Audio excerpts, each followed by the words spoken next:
I'm gonna go ahead and call our workshop meeting to order at 12 o'clock.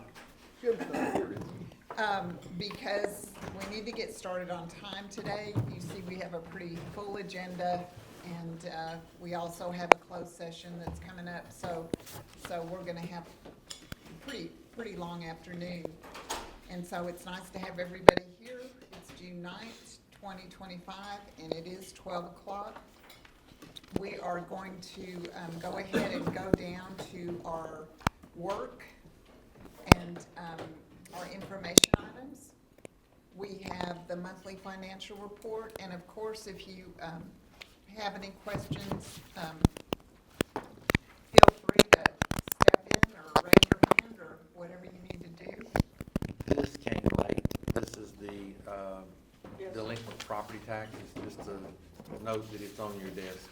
Okay, thank you. So the monthly financial report is there, and Cliff's over there, so he can answer anything on that, I know. And anybody have a question on that item? We've got, also have our maintenance report, our technology summers projects reports. We have a personnel update of the new hires. And then we also have the resignations for June. We have the personnel vacancies. Any questions on any of those items under 7, the reports? Just a note on 7, you notice at the end of tomorrow night's agenda will be a recommendation from the Personnel Committee to me, from me to you, to fill the Director of Fine Arts position. That should be like number 13 on tomorrow night's agenda.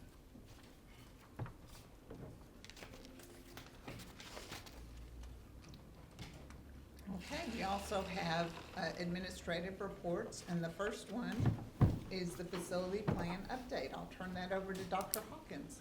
Okay, we've got a couple people here with us today from the Facility Committee, and I will, I've got these slides that I ran off for you, but I'm bad about not staying on the slides, so, but they are provided for you nonetheless.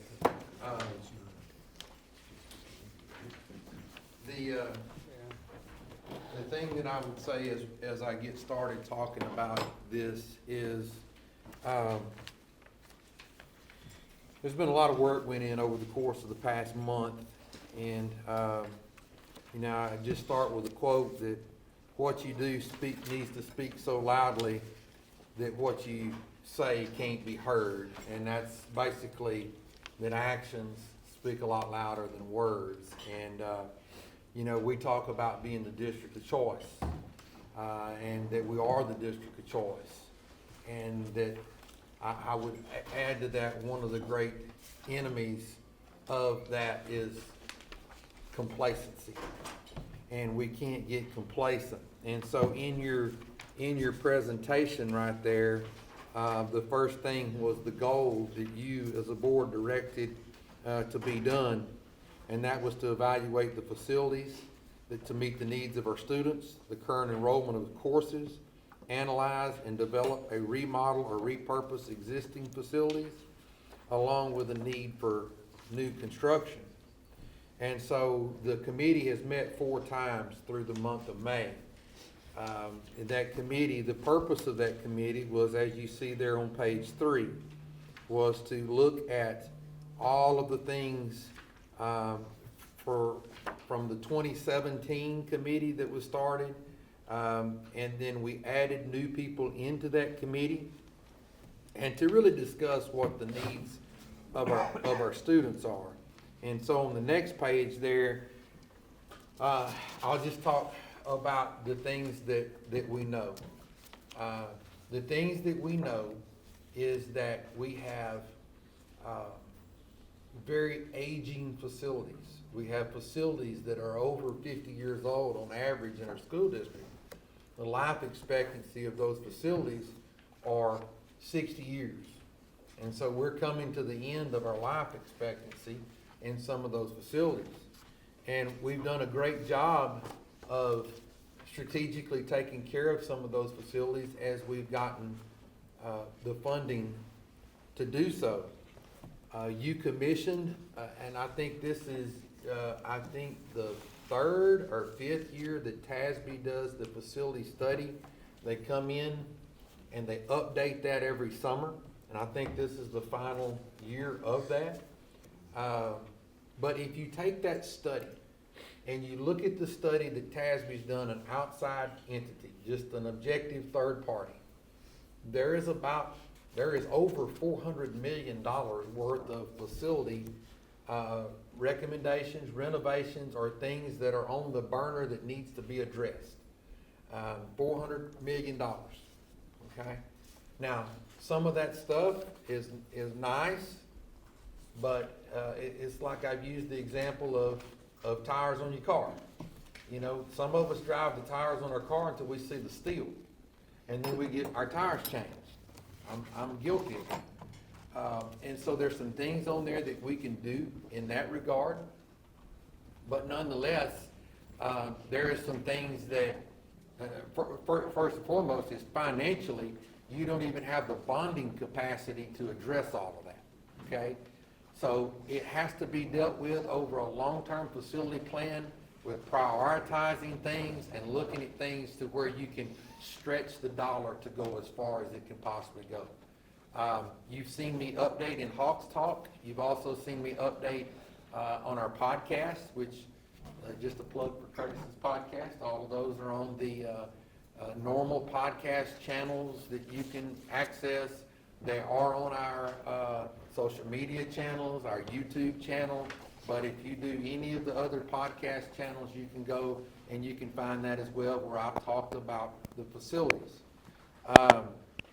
With that said, you know, as a community, we've got to decide what the standard is in this age of choice. Parents will have choices. Part of, and I may have this wrong, I believe it's Senate Bill 12, is that this year we will have to start loading our capacities in all of our campuses into a report for TEA. We'll have to put our capacity in there, like square footage, number of students that we can have, our buildings, and as well as our acreage. So what that is telling you is that independent in front of CCISD is becoming less independent, because it's setting school districts up for universal choice. If you have 200 seats available, then the state is at some point going to pass legislation to open those seats up for choice, okay? So that's the implications of that. As we come down the pipe on those things. The thing specifically about the committee, though, that I wanted to make sure that I hit on is, and because I get asked, well, what's different now than was in the last bond? Well, there are some differences in there. The first being is this: if you look at the demographic study that was worked off of in the last planning session, that thing is not panning out, as no demographic studies do. We are not a fast growth district. We're not a district that is, we are overcrowded in some of our facilities, but that doesn't mean that we're growing in those facilities. And so the focus of that committee was to look at what are our needs for our students that are here, not trying to build something that would catch us 10 years down the line. And so you see the committee went through, there are some pages kind of over toward the back to where those are all ranked TASB items, and then cost was added into those, and then they were ranked again. So the committee has had two separate inputs of rankings. They've also had a situation where it was kind of, the last committee was critiqued as to things that need to be done differently. in that process. And so, the committee also heard school finance topics and information. But really today, I wanted to we've got 3 people that was kind of drawn out of a hat, that are here today. Jennifer and JC, can talk to you kind of about input. I think JC was on the last committee. And then Miss Elmore, I think this is her first run on the committee, but she's also a member of the Golden Dogs, and she can talk about the facility tour. She's been on a facility tour. But I wanted to give kind of a diverse, these folks all have a tie to the community in one shape, form, or fashion. Education Foundation, Quarterback Club, parents, grandparents, live in the community, do business in the community, so there's all a tie of these folks that can tell you. So let's start with the needs. Ms. Elmore, we'll let you back first. And can you just kind of tell the board, you went on the Golden Dogs tour, and you kind of got to see the facilities, and I'll just kind of let you tell us a little bit about that. Yeah, it's kind of like scared straight. Okay, so I did get to go in the facilities. It was disheartening. It was good to see our kids, I don't have any there, but, oh, I do. Our kids thrive in such an inadequate facility. I'm just gonna, it's very inadequate for the things they're doing. But they are working hard, they are thriving, they are qualifying for state this, and they're succeeding, but we're not setting them up for success with these facilities. The culinary, excellent group, they just smiling, the food is amazing, but their area looked like the concession stand kitchen, really, with the stoves that I used in home ec, making brownies. I graduated high school in '82, so that just lets you know. Home ec was 7th grade, we won't even say, I think that was 76. Same stoves, I promise, I could go right over there with my eyes closed and work one. That's how old they are. No ventilation. We have a barbecue club, right? They went to a state tournament, right? They have nowhere to really do anything because we don't have the facilities for them. They're kind of parked outside, out of the way, trying to get in here to do something in the kitchen. It's just not good. The robotics group, again, kudos. The kids were amazing. He was showing me his coding, IT background, and just amazing, but they can't operate in the capacity they need to because of ventilation again, 6, 7 people crowding around one little arm going around, it's, okay, so then back in this corner room where people burning stuff in wood, I don't know what that's called, I like the smell of burnt wood, don't judge. But this was something new they were doing, and they were learning that, but I heard that the smoke can fill the hallway, just things like that. And they're in the very back of the school. It was like land outside the window. The computer room, and I'm gonna wrap it up. That was fun too, because I got to help the guys put their memory card in their computer. But again, if you have that many computers, you need cool, because they don't work right when it's hot.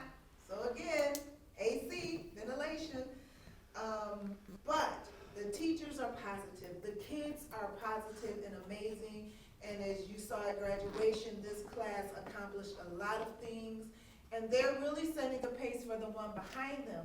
But where they're lacking is our fault. Where they're lacking is the facilities to be the champions that we know they are. Where they're lacking is the facilities or the baseball field to be a state champion baseball team, or to be a state champion softball team. Kudos to those kids, because they did amazing being washed out of their field half of the season. I may be exaggerating, but they did amazing.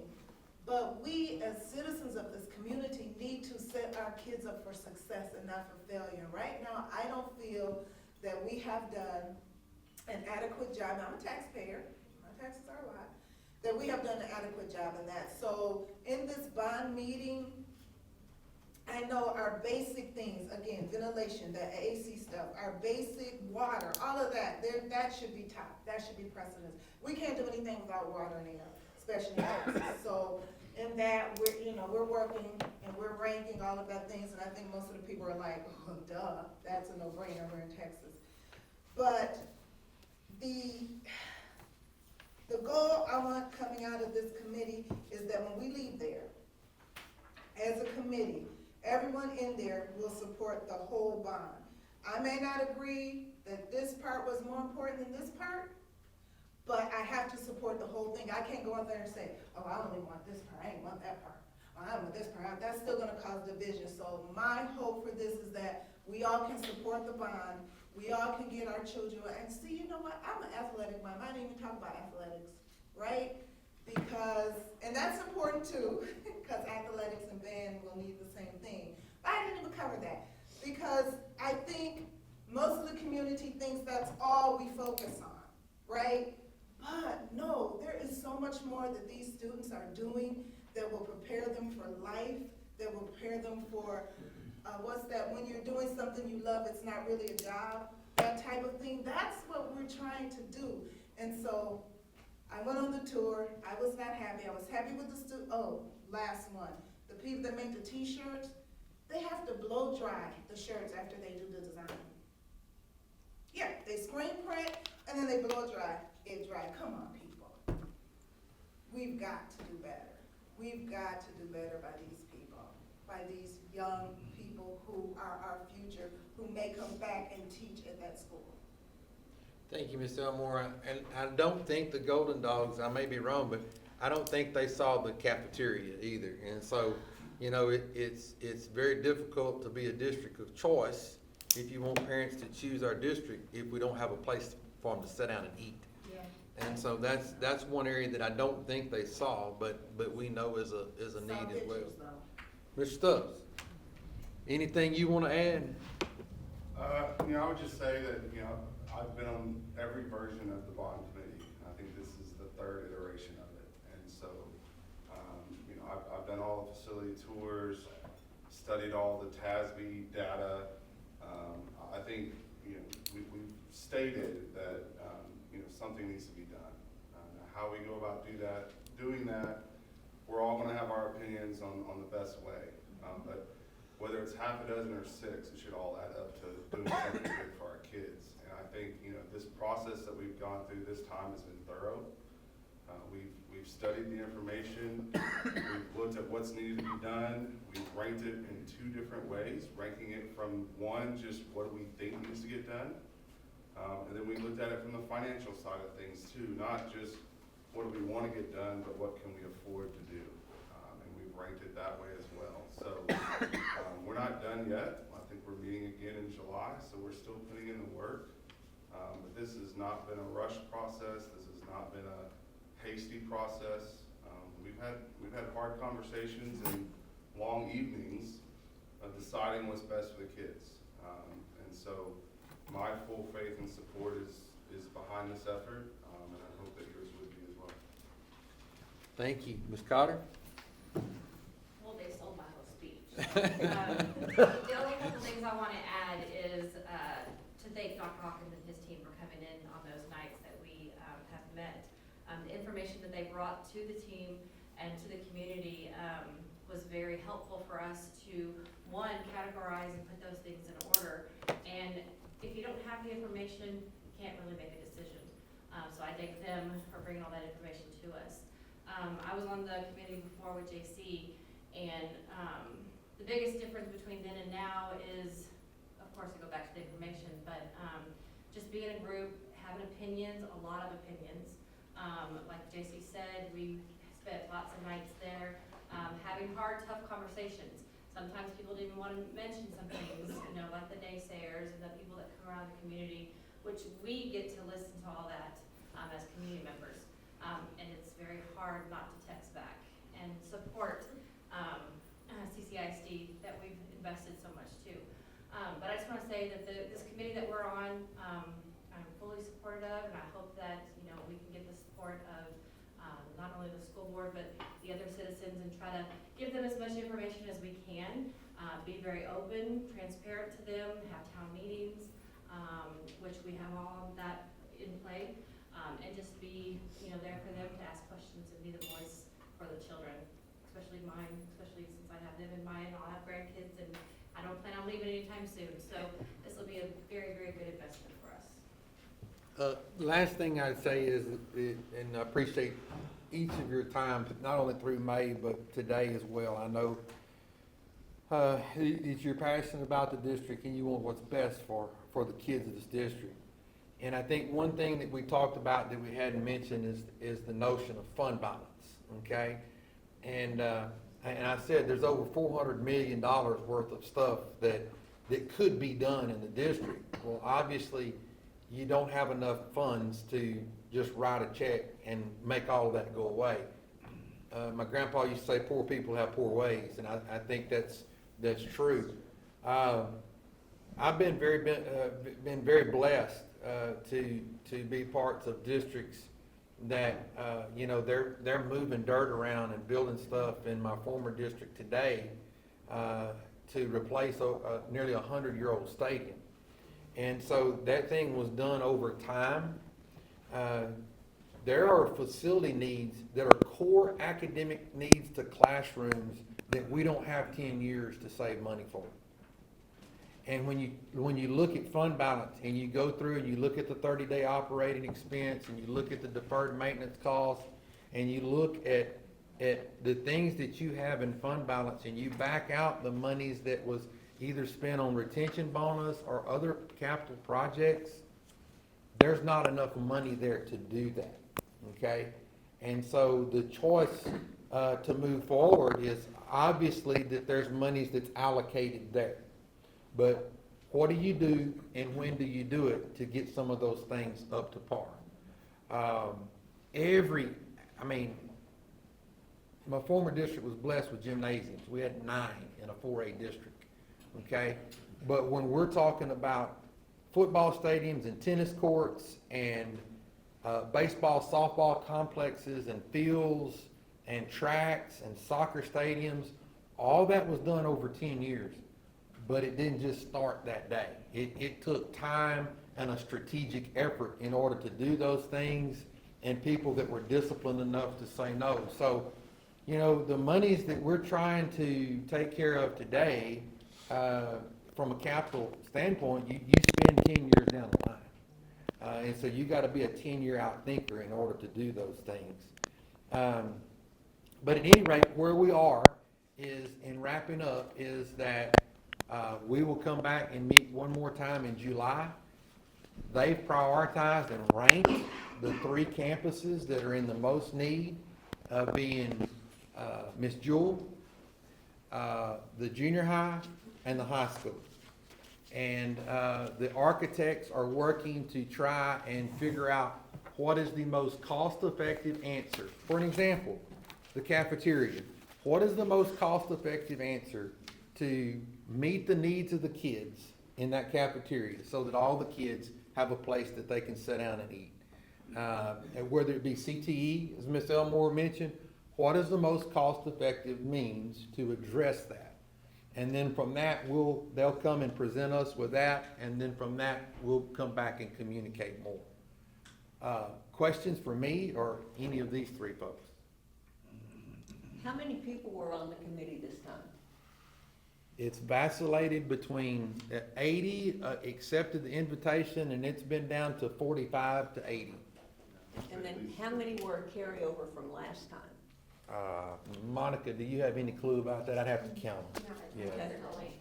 Yeah, I'd say less than 20% probably. Okay, I was that's just good. guessing, but. And Ms. Elmore and Jennifer, Ms. Stubbs, I appreciate your passion, right? And stuff, and I know you've all been doing this for a while. But coming out of the bond last year, we had some discussions. We have fund balance. And why aren't we executing the uncommitted fund balance right now to execute projects today? I can put it on the next board agenda. Let's do it. All right. okay? As long as there's 3 other people that's, I mean, we don't wanna have a 1/6 vote or anything. I mean, we want a We have- consensus of the board. But- But, there are, and I agree with you, there are projects right now, there's about $15 million that you can do something with, that's sitting in there. There's 2 schools of thought Well, on I that. think, so the follow on that is, I think, you know, the administration needs to come back is what does the uncommitted fund balance look like? Truly to set aside on this. Yeah. Right? I think the 2 schools of thought, I don't want to jump off a cliff and say, I wish we would've talked through this a little bit more. So let me try to articulate this too, because, you know, there's 2 ways that you can use that, say $15 million, $17 million, whatever you wanna say there. Whatever, let's just say uncommitted fund balance, Do you- because we haven't decided what that is. Do you want to take that money and use some of it now, all of it now, or wait to address the whole project and what the bond may or may not be able to do to address enrichment type stuff too? So there's like 2 or 3 different project, or 2 or 3 different ideas that I think we probably need to spend some time one-on-one discussing through to make sure that that's the plan that you want as trustees to move forward.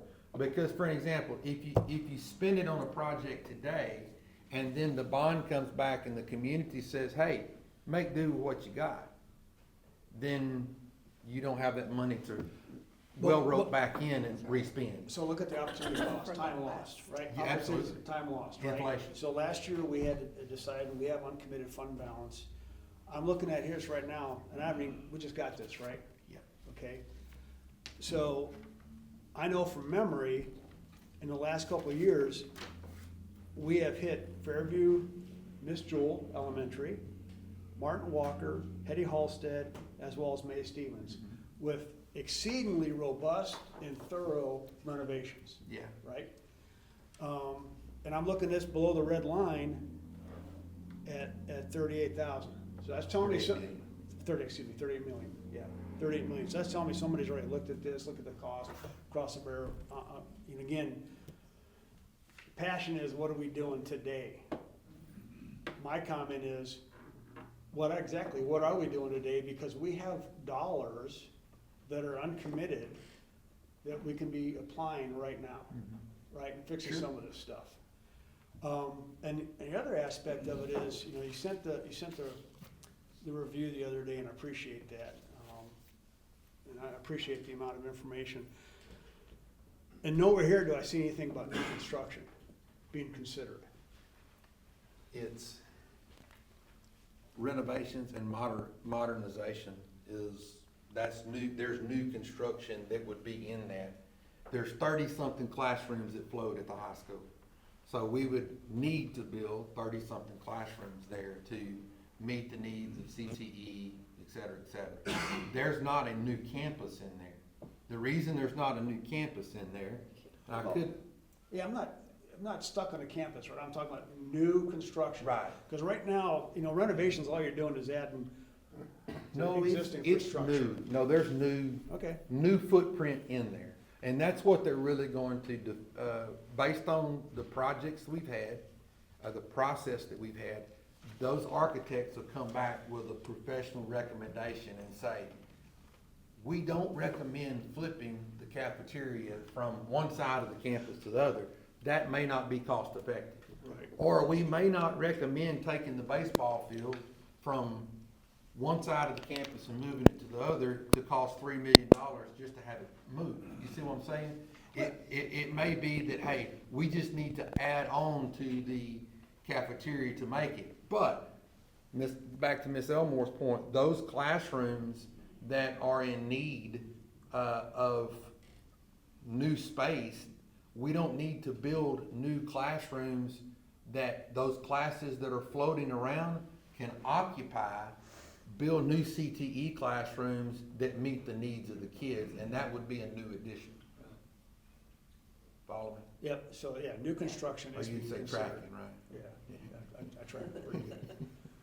So new construction is being considered, okay? Yes.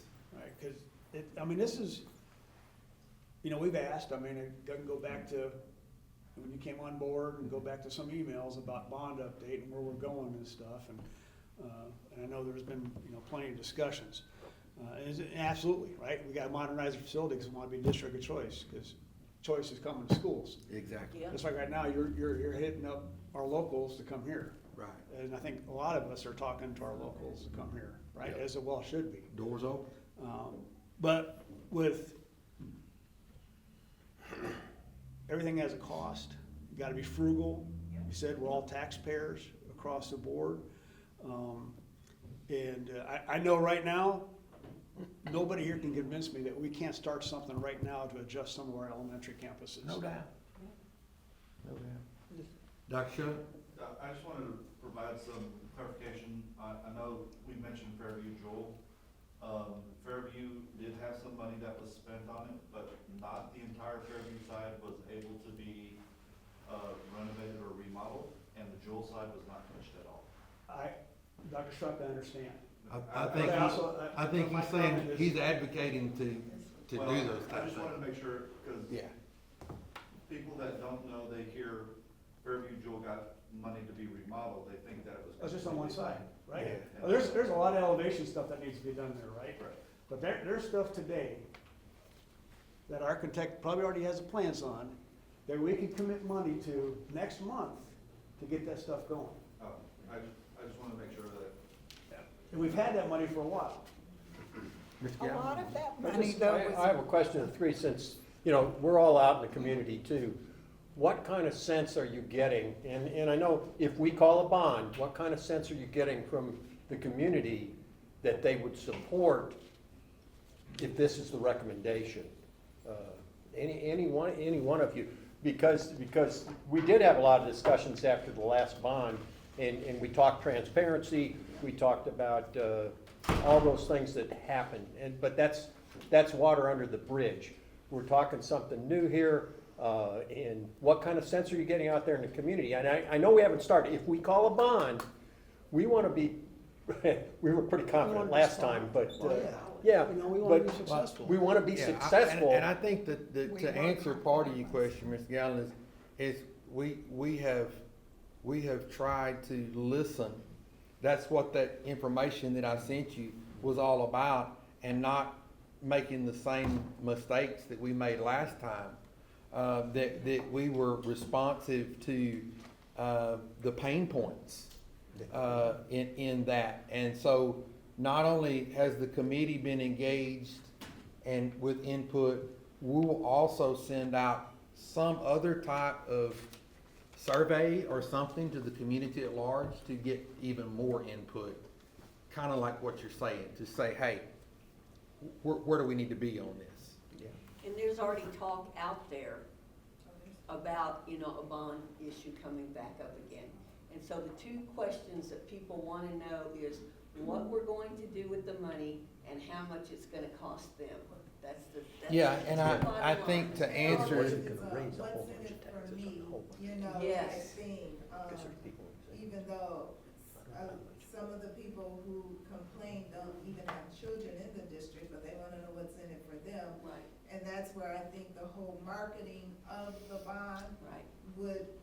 the marketing last time, I just think a whole new marketing campaign might be helpful in getting it passed. Also, a lot of people didn't even vote, let's just be honest. And I think when it didn't pass, it was an assumption that it would. So I do believe in my talk with, a lot more people will go vote who did not vote last time. And if this is November, if this is a big election thing, you might already have people out there. But no, people didn't vote because there was an assume that it would pass. So I think this year, from what I'm seeing, more people have decided that they will vote. and to really know, to answer somebody to say, what's the money for? Yeah. Right now, there hasn't been a designation of how much money, and there hasn't been a designation of the scope of the project, because we're still in that planning process. Right. The architects will come back and say, here's our professional recommendation to the committee, and this is our recommendation on what we think it will cost based on other projects that we have done or are doing.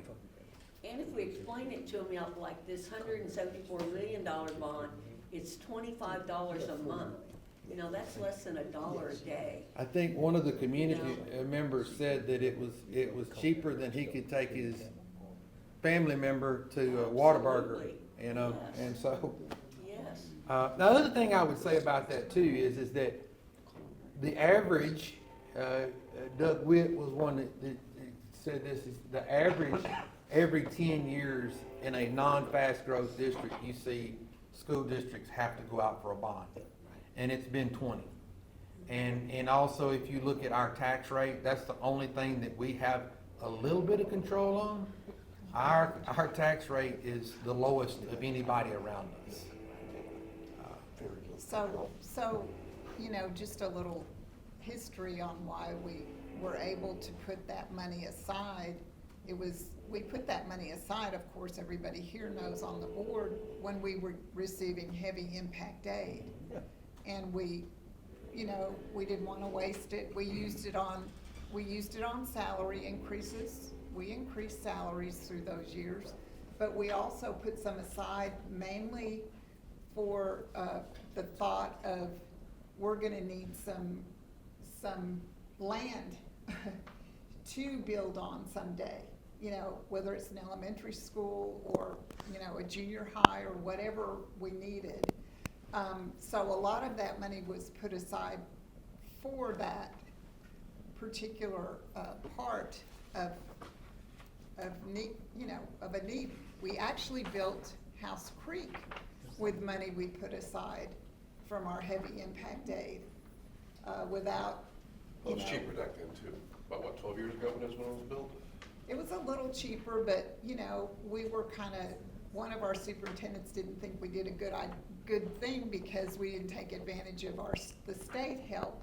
But for us, at that point, we were afraid a bond would not pass to build the school, so. And also, we didn't really know when we dropped out of heavy impact aid, how that was gonna impact as far as, that's when we put some of that money aside, because we weren't sure what was gonna happen to our budget. Right. And to that superintendent, I would say this, is that you do get EDA funding. But in my opinion, I have not run it, but my gut tells me that EDA funding today does not overcome the homestead exemption or the veterans exemption that's out there. And so the funding that you get. For this community especially. Yes, the composition of this community.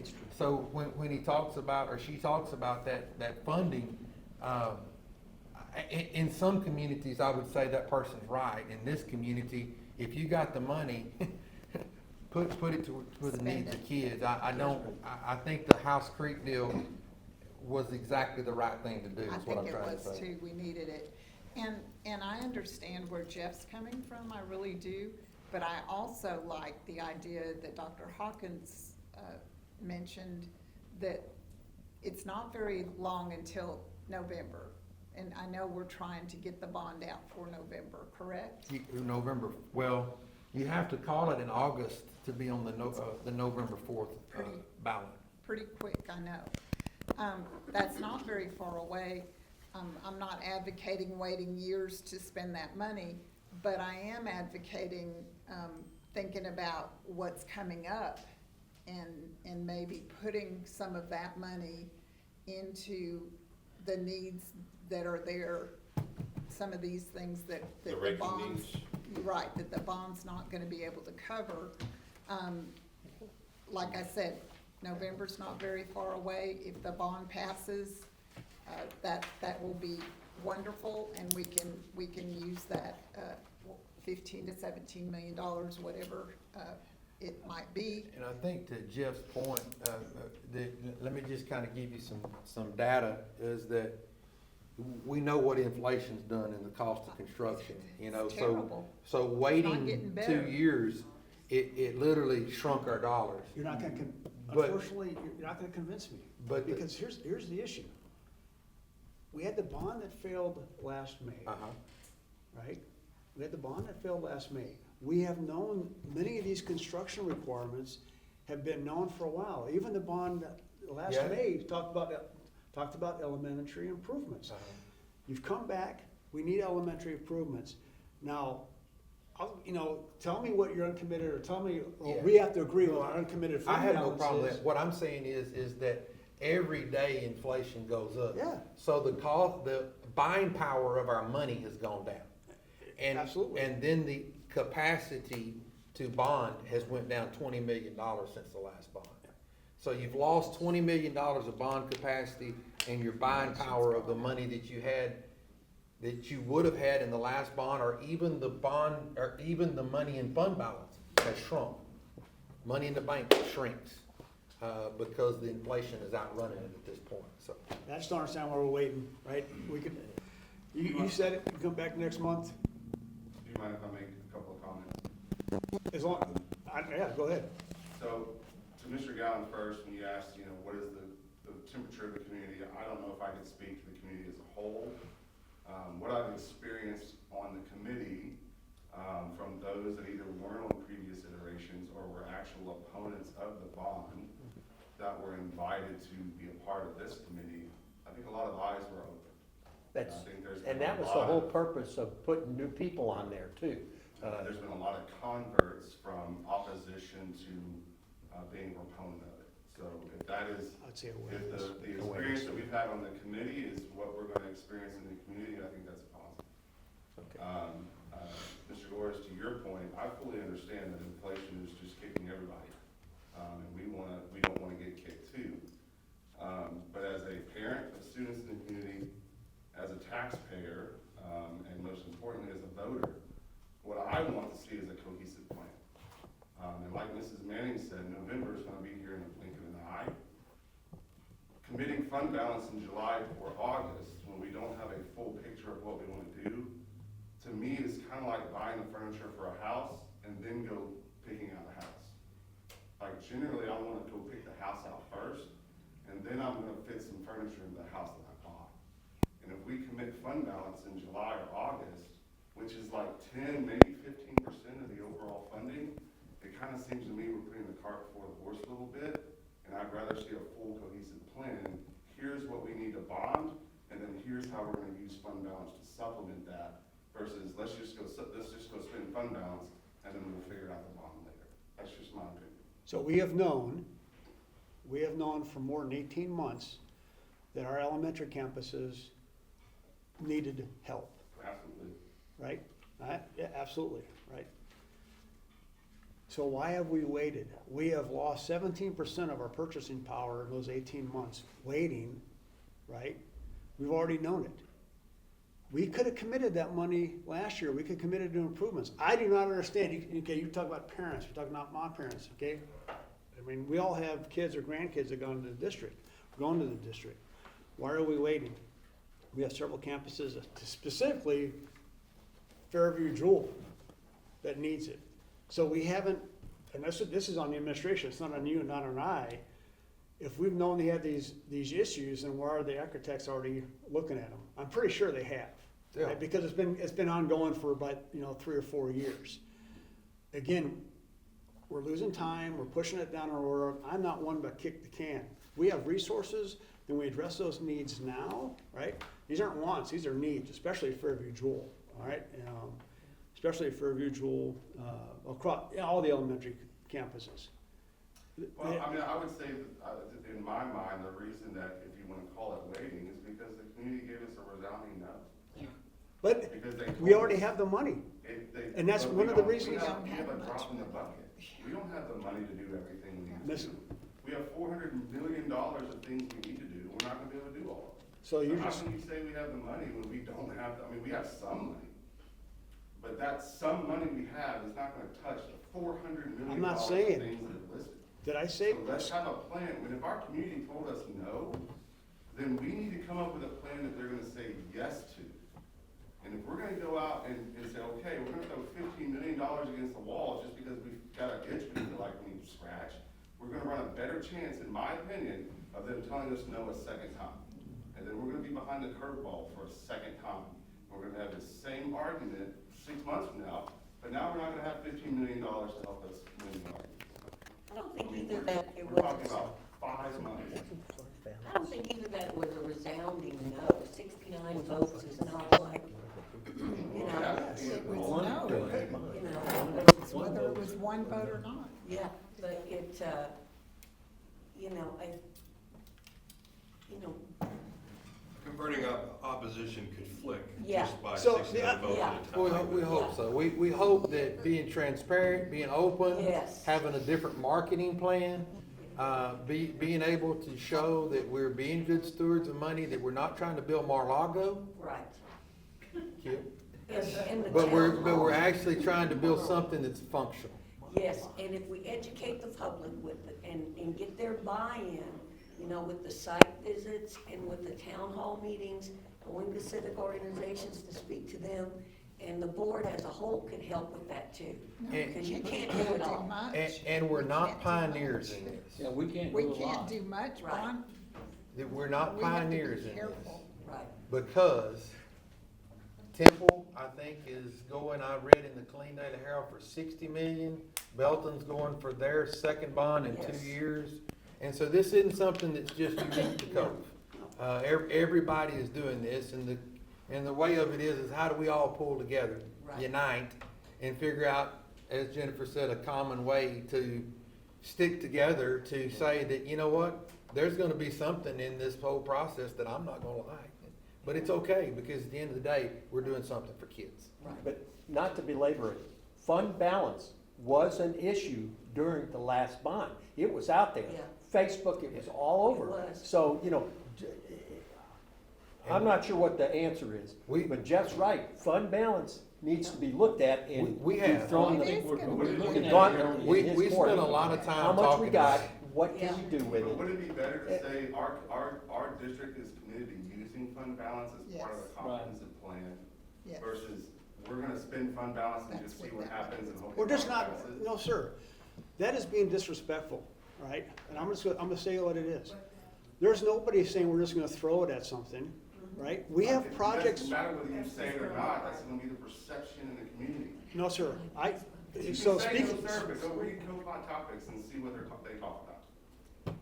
I mean, you can say, I can tell you that the sun comes up in the east every morning, and somebody's gonna get on Cove Hot Topics and go, oh, actually, you know, we're spinning the sun. South yeah, You know, like, east is a social construct. Somebody's gonna come up with something stupid to tell you that the sun didn't come up in the east. Somebody wouldn't believe it. And somebody else is gonna believe it, and that's gonna become the narrative, and the bond won't pass.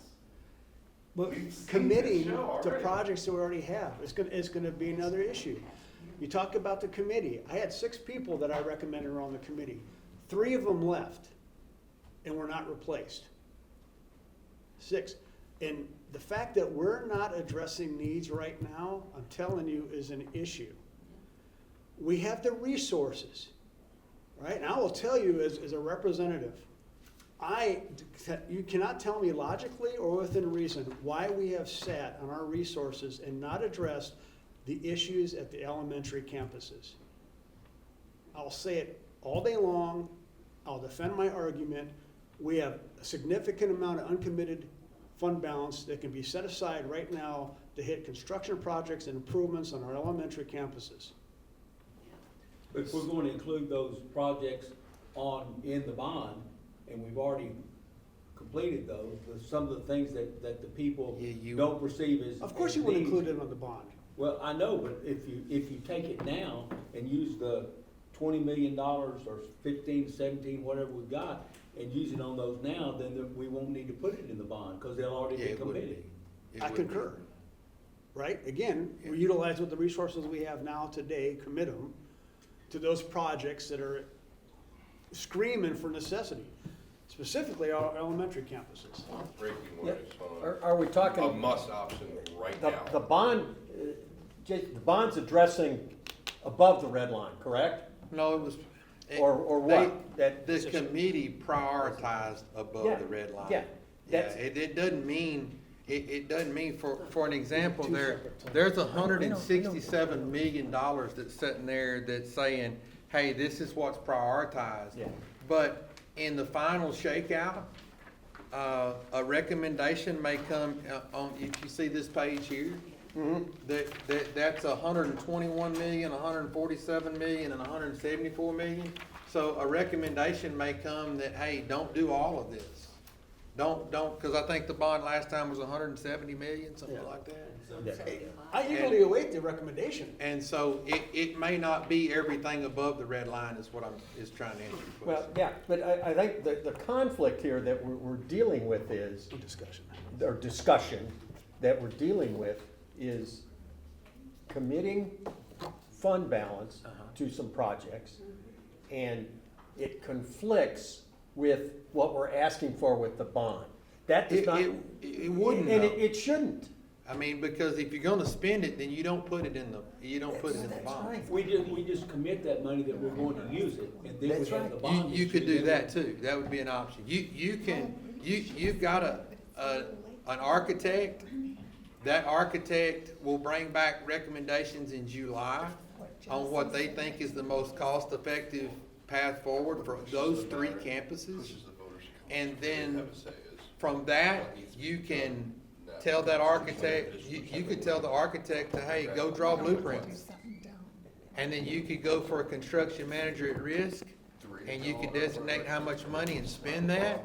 Or you could just designate the money in July as part of the bond project.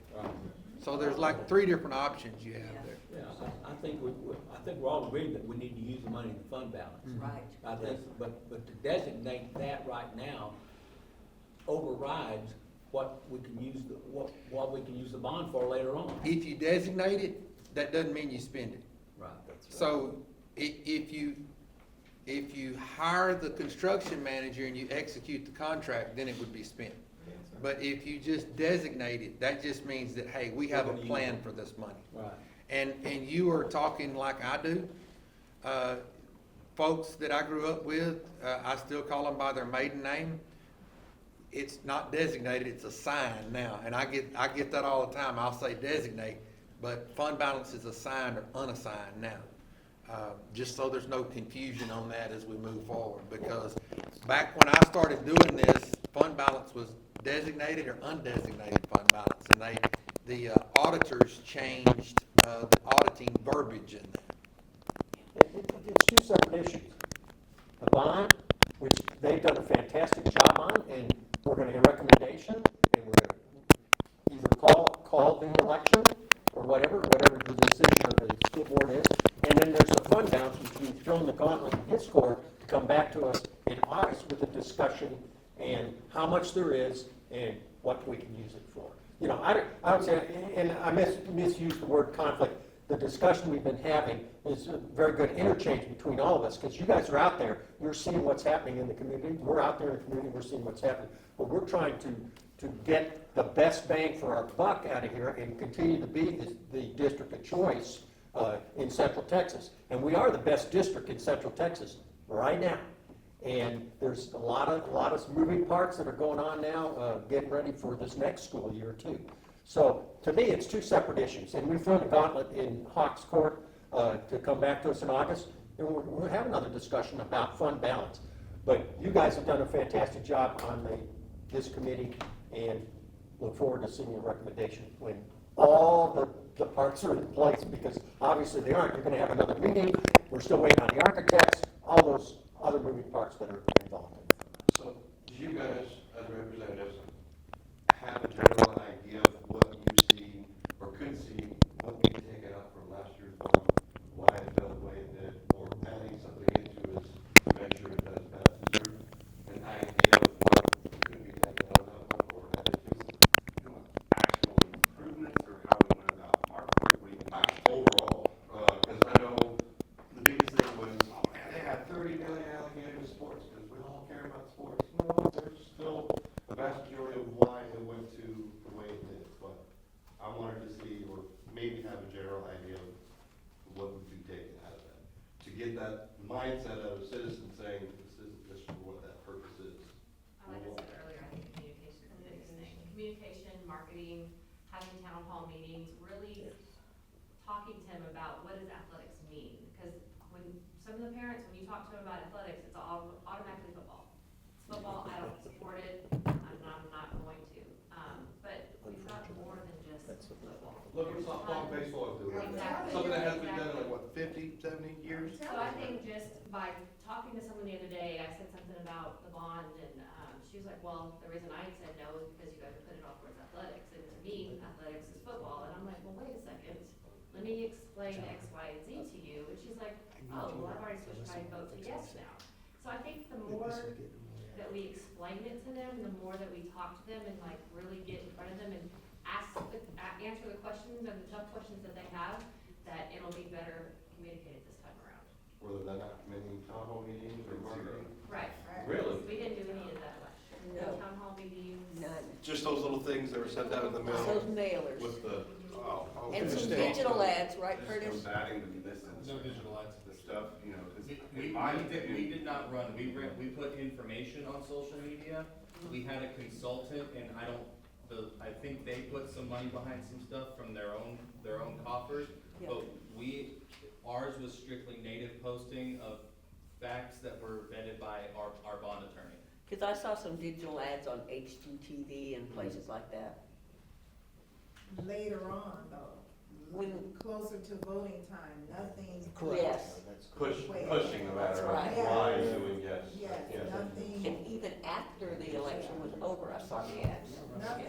Nothing to pull the community together to help them see the vision of school of choice, the vision of not just athletics, but you got DECA, junior ROTC, you have so many clubs. There's a barbecue club, like, Right. I said that, oh, they got a, yes, they have a barbecue club. I signed up to be a judge, that's another story. Yeah. But, yeah, you can go online and sign up. But, so there is a lot of things going on, and it's sad that a lot of people don't know. I feel honestly that, I know bullying is a big issue, but I also know that if you're involved in all of, there's a chess club, like, there's so many things you could get involved in, then you become a group, and you have these people that you can relate to and get along with. And so now, I know if someone tried to bully somebody in our group, you had to deal with the whole group. And I just think if people know that all of this is available for students to get involved in, and I know some have to get home, some have to go to work and help their families. But I just think that involvement, getting things out there for people to become involved, and not just the kids, but their parents as well. We need a good parent advisory board or something where parents can come in and be a part of these clubs or whatever it's needed to be. It's just, I'm just trying to get the community back together. I want the band back together. We just need to get the community involved, and parents are part of that. And I think we're trying to do that. You know, we started Golden Dogs. Yeah. We're working on a reading initiative, you know, we used to, back in the old days, you know, probably 20 years ago, have mentors that came in from our community every week to some of our schools and had kids read to them, because the kids needed help with reading. And it developed, like you said, such a bond between those adults and the children, and they were from all walks of life. It was anybody who wanted to, you know, sign up and do it. And so we're working on things like that. I think all of us see the need for that, because people want to believe sometimes the worst about our schools, especially public schools. And they're so wrong. They're just so wrong about it. And so I think the more that we can do to get that out there, Golden Dogs is kind of starting out small. I hope it gets bigger as it goes along. But initiatives like that we can do and push as a board and encourage, I think that's really good. And opening up the schools more to our families and our parents and our grandparents and whoever wants to be involved. And that really have to be a relative. It can just be a citizen, as any kind of community member that wants to come help. So I think that's gonna get the word out and help our communication. I agree, we did a really poor job last time. school board members are not allowed to do much or talk much except one-on-one, away from, we cannot talk on school property. If we do, we could get, sued very quickly.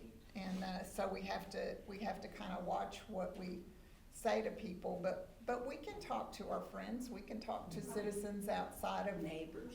of course, as long as we're not sitting on school property, That's right. we can talk to whoever we want to. So is that for all employees, teachers and everyone? Is that? Just rules? board School members. board members, Just school? yeah.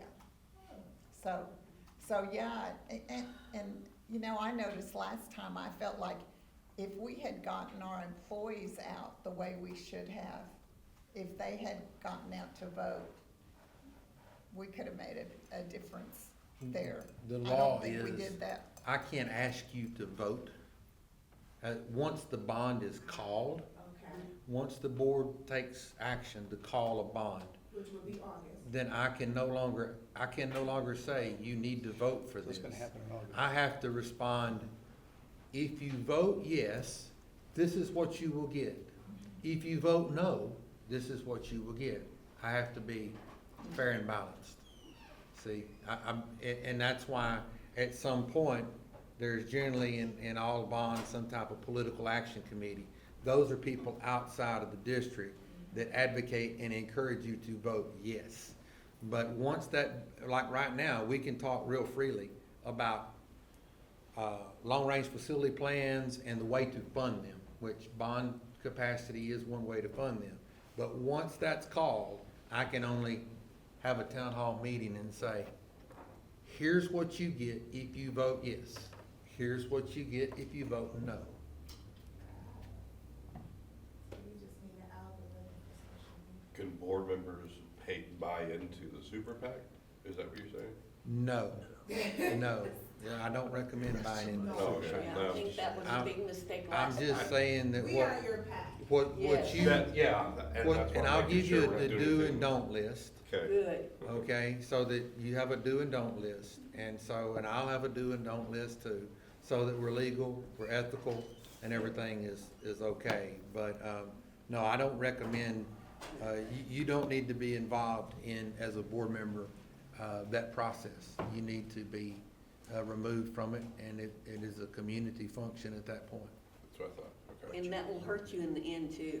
And I think we learned from our past mistakes is that, once those things were done, it seemed kind of shady to the community, and the Well, newspapers got a hold of it, and, I there was a think- lot of bad publicity that reflected back on the bond. I think we've learned a lot. Oh, I do too. And I think that at some point, we gotta turn the page and focus on Yeah. the things that we gotta do to move forward. And, it's kinda like this whole process has been not necessarily what happened as far as the needs assessment of the last bond, but those needs are still there. Yeah. We know that we have a cafeteria need at the high school, and there's gonna be a solution in there, it's just gonna be a different solution. And so I would propose that we do the same thing to move forward, is that we do the things that we need to do to take care of business, to get the kids the things that they need. And I just want to circle back, right, because my esteemed colleague here, Mr. Gallen, pointed out that, I was talking about fund balance, and that was the issue. No, let's not conflate it. That's not the issue. The issue is opportunity time lost, right? Opportunity time lost.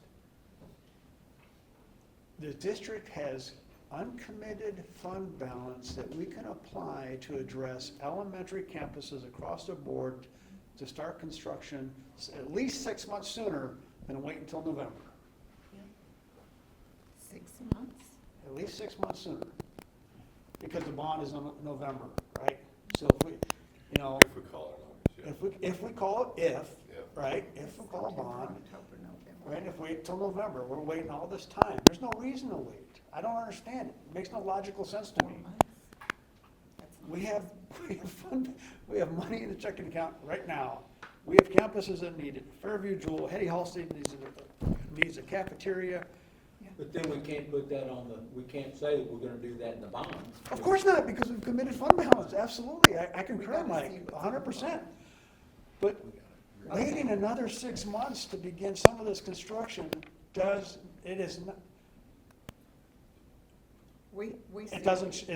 just not logical, right? It shows a lack of concern, to be honest with you.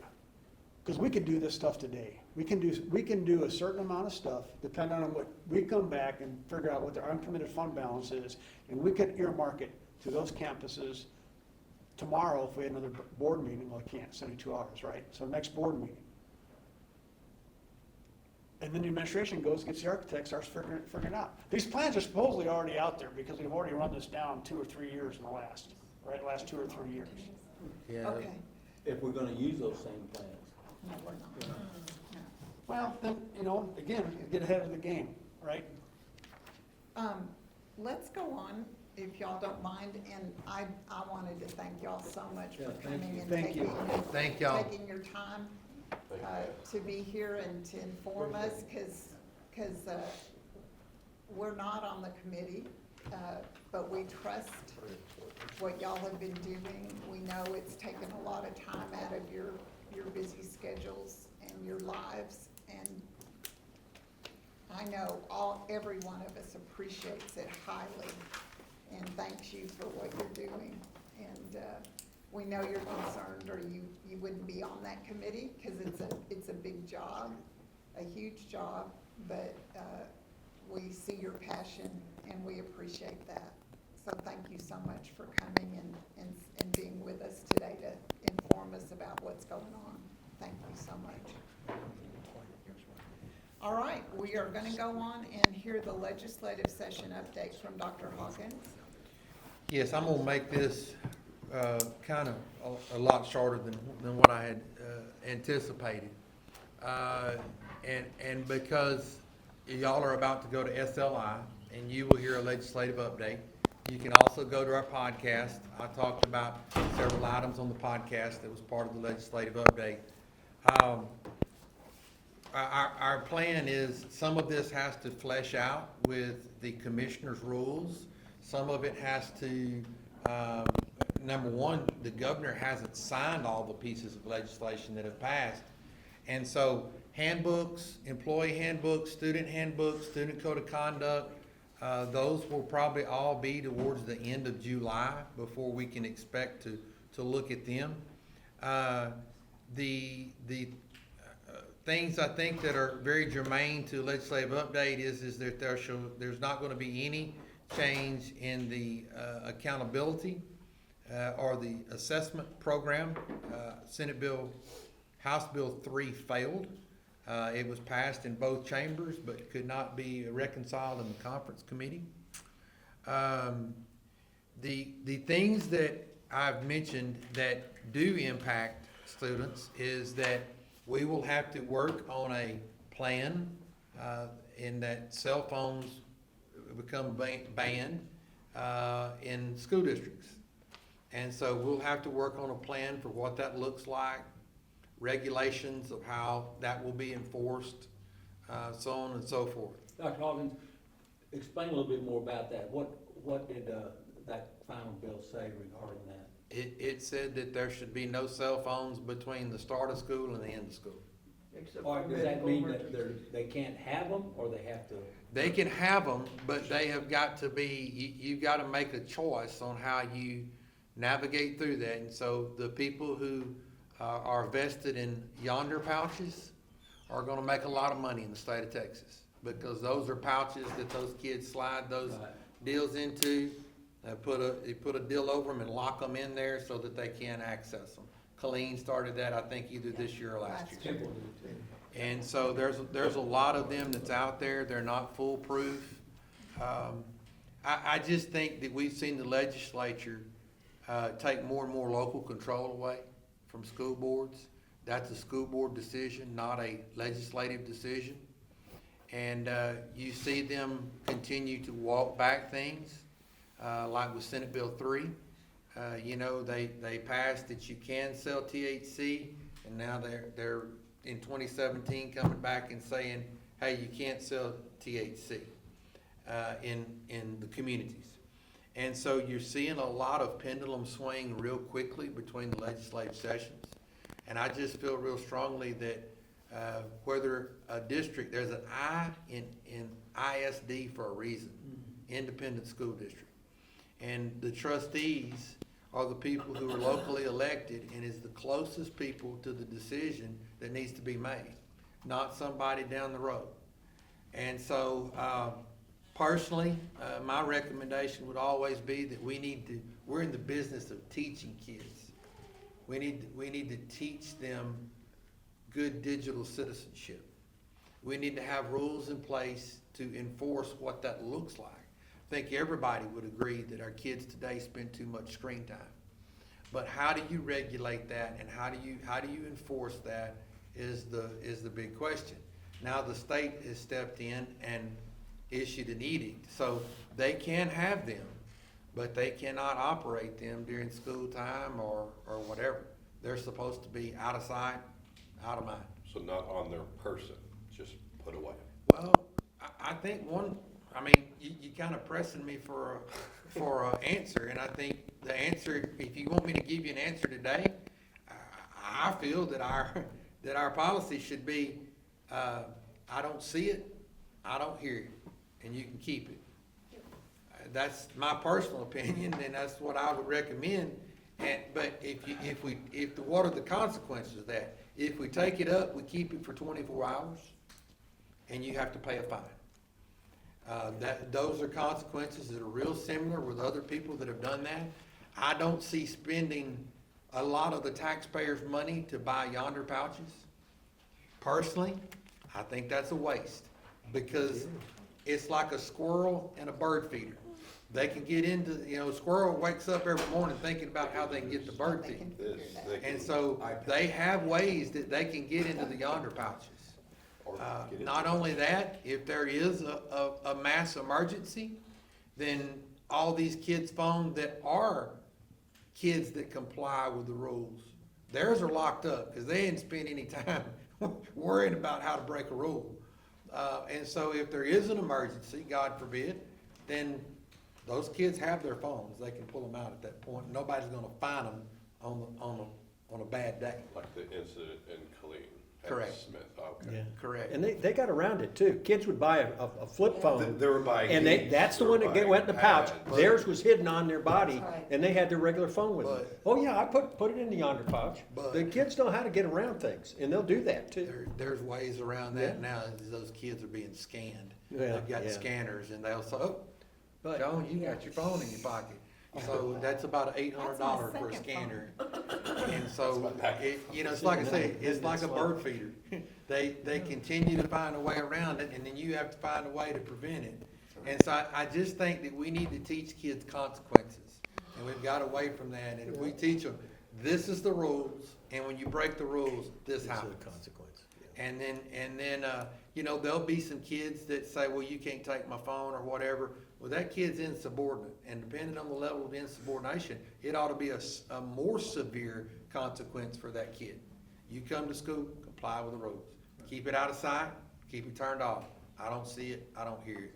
But, y'all, that's just my personal belief. But, Thank you. aside from that, House Bill 2, that thing is kind of coming, and it's like that thick. And so there's parts of it that's coming out. We do know that it is over $8 billion in funding to our public schools, the largest increase in public funding in the history of the state.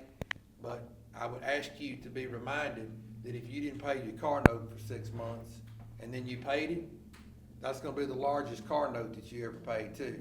And so the state hasn't provided any funding for 7 years.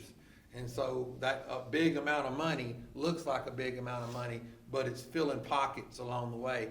It also, once again, takes away a lot of your local ability to make decisions. Some of those things are hardened into the law. And then it's also a very divisive bill. I'm all for teacher pay, but I'm also for educator pay. And I think that everybody is important in our school district. And so those are things that we'll work through and we'll bring you. I just don't want anybody to start thinking that, hey, Dr. Hawkins, you started looking at things that we need to do to better utilize our funds or make our funds more efficient. You don't have to do that no more because we got $8 billion coming from the state. Well, that's not the case.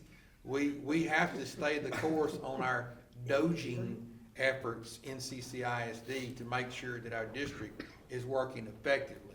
Just because we got money, that doesn't mean that we need to just frivolously spend money. We need to make sure that we're spending money and that it is an efficient expense of money and that it's getting an effective turn on our results. So, because like I say, it did not fill the coffers to get us back to where we were in 2019.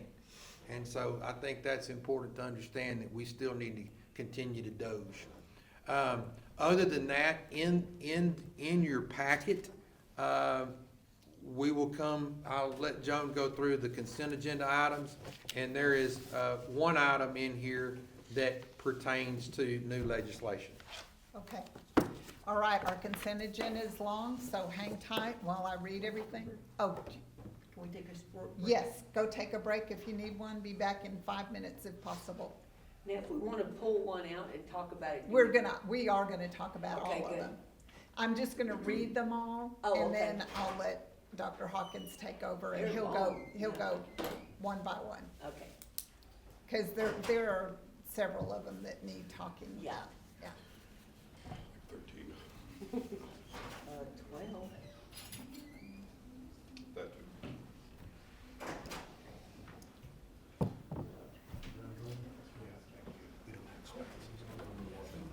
Yeah. That'll- Not that I'm aware of.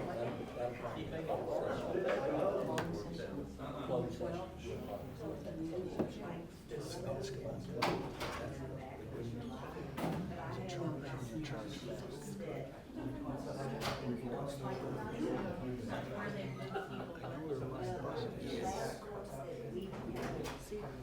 The reimbursement should come from the state, right? So you got to tomorrow. I don't know why it's charged back unless the PO was changed. I got a PO that's in my back state delete. Hey, Mom. Obviously, it's not showing. But I'll find out what happened.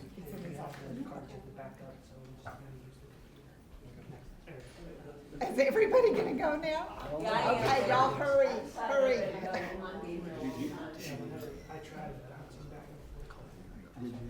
No. No. Square footage.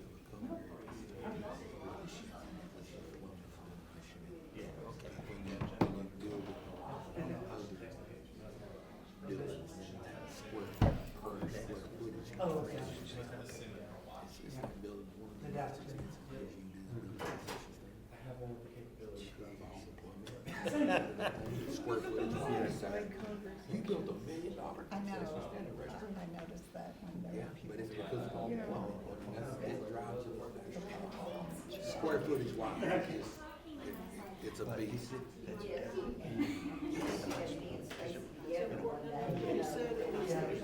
Yes.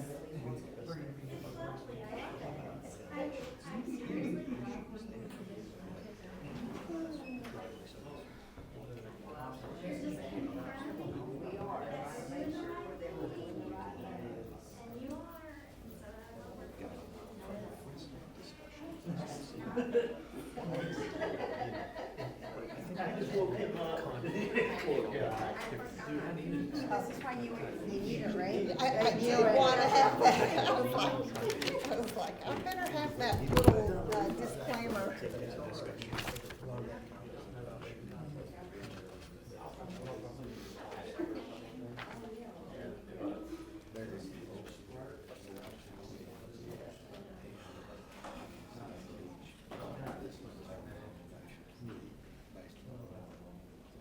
Got a little warmer for a second, but now it's getting cold again.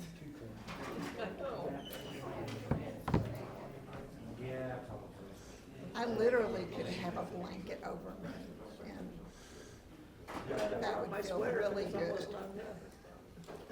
Not enough. I'm about ready to steal Tim's shirt. Put it over there. I'm gonna email them right now and ask them to send me pictures. But I'm wearing jeans, so. We did see. I have warmth in the belly.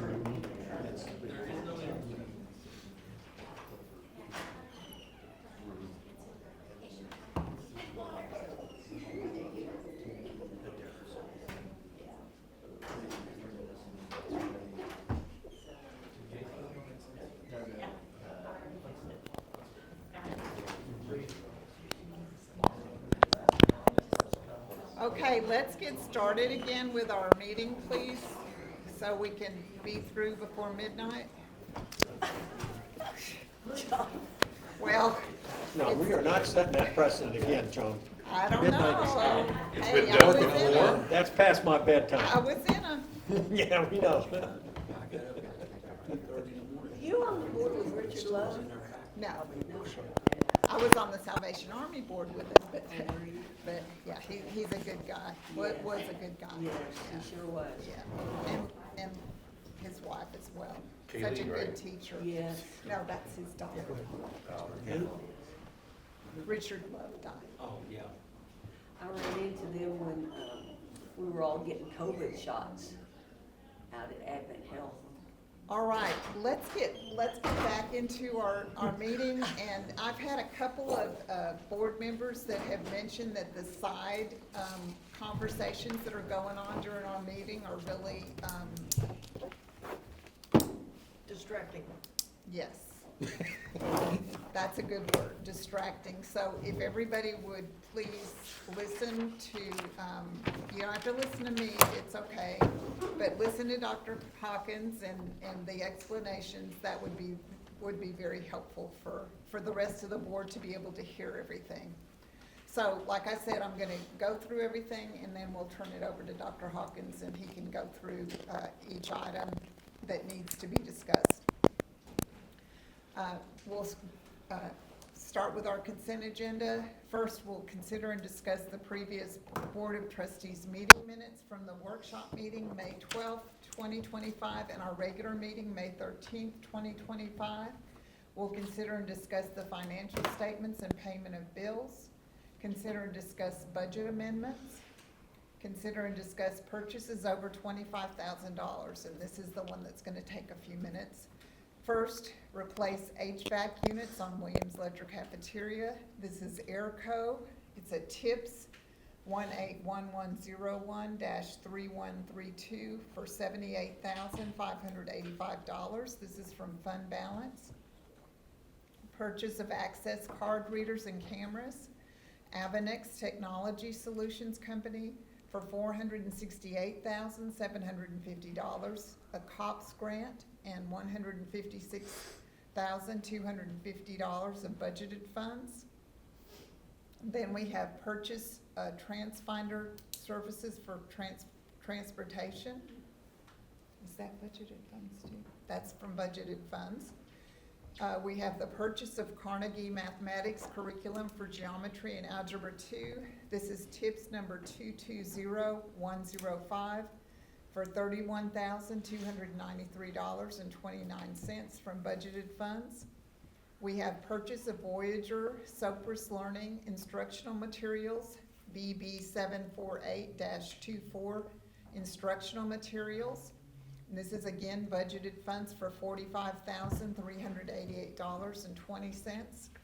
Then we have purchase of Wilson Language System Supplies, Kits and Trainings, RFP 24-019, June 20 of 28. This is for $75,000. It's from budgeted and IMA funds. We have a payment to NWEA MAP Growth K through 12 and MAP Growth Science. This is CP 22038 SG-26, and again budgeted funds for $39,322.50. We have renewal of Great Minds Eureka Mathematics Curriculum and Training K through 3. Is RFP 2109-600-265-1, December of 27. IMA funds for $133,839.45. Renewal of Progress Learning for grades K through 8, BB number 661-122. It expired in 12/31/24 for $55,060, again, budgeted funds.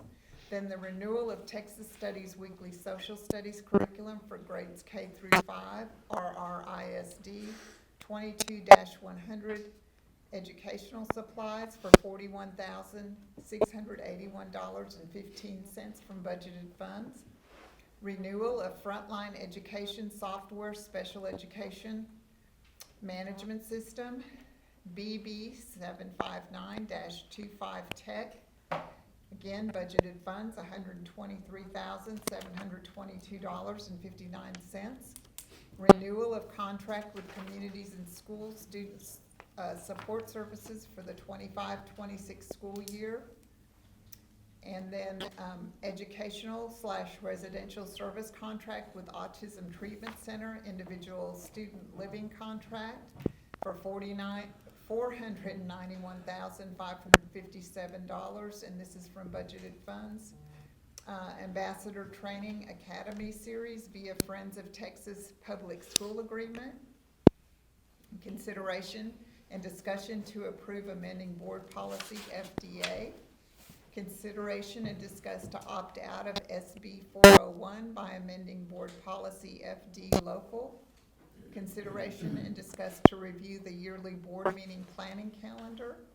Consideration and discuss the board meeting calendar. Consideration and discuss to approve ESC contracts. Then we have a couple of out-of-state trips. The first one, the 2025 HOSA National Competition, which is June 17th through 21st, 2025 in Nashville, Tennessee. And then we have the Health Meals Fall 2025 Summit in Las Vegas, Nevada, October 22nd and 23rd of 2025 for the Child Nutrition Department. So that is our long consent agenda, and we'll go back up to close to the top, and Dr. Hawkins can start explaining most of those items. I don't know if y'all have questions on the minutes or the payment of bills, but probably need to discuss the budget amendments. So, yes, I'm gonna go through things that, would be kind of out of the norm, I would say, and that's probably a bad choice of words. But a lot of these funds that you see being expended are for Amanda's curriculum endeavors. And, you know, with House Bill 3 that was sitting over there, we didn't know if we changed the accountability system and we changed the assessment system, assessments, then there could have been a whole different complexion to this board meeting, to where if you're testing 3 times a year and you're doing different things in your testing assessment, and then we have to be aligned to those assessments, then this whole thing could have changed. But nonetheless, this is pretty regular stuff in all of those areas. The things that aren't regular is, as I informed you, Williams Ledger has probably a 12-ton air conditioner that's sitting up there that requires a crane to replace and to fix that. Unless anyone on the board, or consensus of the board tells me not to, we've talked about in the past, we get multiple quotes. This is through TIPS, which means that it is an approved contract. And so legally, you don't have to get additional quotes, but generally we get a second quote. There's one quote in here. We don't have another quote because obviously things come up rather quickly on this. That is where we're utilizing that building currently, but it is a redundant system. And so there's one unit that's functioning on that building. And we've had some great weather thus far. It's not like it's July with 105 and 115 heat index or anything. And so we're managing there, and we hope and pray that it continues to click along. The second item there is the access card reader system. That is part of the COPS grant and part of budgeted funds. You know, when we talk about layers of safety, I think that's one of the points of emphasis that we have for the district, is that we have this card reader system. We know who's going and coming into our buildings. And then those security cameras, we have some security cameras that was probably here when the district was founded. They are very, very old. I joked this morning and said that the Flintstone type of of security camera was when they had the bird in there and he was chiseling on the stone, and that's kind of the dating of some of our cameras. And so this gives us a good flush in there, but y'all, we have a lot of cameras and we need a lot of cameras. But this just gets us down the road a ways. And so we've definitely got a need there, and it's definitely money well spent. The Transfinder Services System is a recommendation that we kind of move away from the, Jimmy, is it iTag? Smart Tag. Move away from that system and go to the Transfinder system. It's a more efficient system. I was glad to see that come through. I've had experience with that in the past, and it's one that I would highly recommend. How much is that? Because that wasn't listed. It's $49,269. And it's coming from budgeted funds. And It's split funded also, that's why we brought it to the board, because we didn't want it to look like it was trying to be. yeah, legally, we didn't really have to do it, but ethically, I feel like that, you know, if we've got a situation Well, here when where you're we're spending changing, that close yeah. of money and stuff like that, that you needed to know. I had a community member talk to me about, sure looks like we're spending a lot of money, as we go through this. Let me just say this, is that that's where the threshold is set. A lot of districts don't set the threshold at 25,000. They set it at 50. And so they don't have as much on their board agenda as what we do, okay? And so, you know, when I first started as superintendent, it was set at 10. But because of inflation, that thing has went up and went up. And I told that community member that a budget is approved, and where it says budgeted funds, like renewal of Texas weekly social studies curriculum for grades K through 5 is number 10. That's $41,000 of budgeted funds. You've already approved that budget, okay? And now you approve it again because it's over 25. If our policy said under 50, you wouldn't see it there. And they said, well, if I didn't see it, it comes back in your monthly financials. It's in there as well. So you're like triple approving a purchase is in essence of what it is. And so I explained that to the community member and said, well, that don't make real good sense, but I understand what you're saying. So I just wanted to say that for the camera, you know, because sometimes when Ms. Manning reads through all that, it sounds like, well, my God, they're spending an inordinate amount of money. Well, it's no more than any other district spends. Aside from that, the other thing that I wanted to touch on was the communities and schools support services deal there at 115. We're going to make sure that there is some goals and some expectations in place with that, because that is a dropout and attendance improvement mechanism. And we need to start looking at that and start compiling data on that to make sure that at the end in the consideration next year that there's good hard data as to what return on our investment we're getting. That's a little under $500,000 expense because there's money coming from elsewhere and there's money coming from the district that goes in there. That's all fine and good. It's good intention and means well, but we need to make sure that it is a good expense of funds as evidenced by data. And so we need some accountability in that sense, and accountability is good for all. And I was glad to see that it didn't go up this year like it has been the last several years. I'm held accountable. I've got goals that y'all hold me accountable to. So for a little under $500,000 project there, it needs goals.